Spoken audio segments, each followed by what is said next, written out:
ക്രിസ്മസിന് ആപ്പത്തിനും പൊറോട്ടൊക്കെ കഴിക്കാം. ഗ്രേവി വരട്ടെ. ഞാനിപ്പോൾ ഇതാ ഒരു 1/2 കിലോ ഇറച്ചി എടുത്തിട്ടുണ്ട്, ചെറുതാക്കി നുറുക്കിയത്.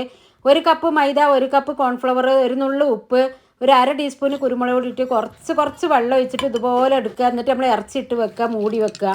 പിന്നെ അത് അണ്ടിപ്പരിപ്പ് എടുത്തിട്ടുണ്ട്. നമുക്ക് എത്ര വേണമെങ്കിലും എടുക്കട്ടെ. ആ മിക്സിൻ്റെ ജാറിലൊന്ന് അരച്ചെടുക്കുക.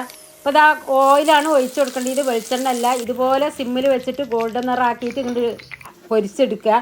പിന്നെ ഇതാ ഒരു പാത്രത്തേക്ക് ബട്ടറാണ് ഇട്ട് കൊടുക്കുന്നത്. വെളുത്തുള്ളിയും പച്ചമുളകും വല്യുള്ളിയും മാത്രമേ ഉള്ളൂ.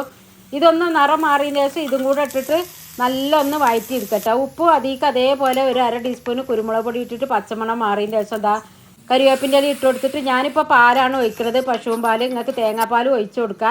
എന്നിട്ട് ഇതാ നമ്മൾ ചിക്കനും ഇട്ടിട്ട് നമ്മൾ അണ്ടിപ്പരിപ്പ് അരച്ചതും കൂടെ ഇട്ടിട്ട് ഒരു 1/2 മണിക്കൂർ നേരം മൂടി വെച്ച് വേവിച്ചെടുക്കുക.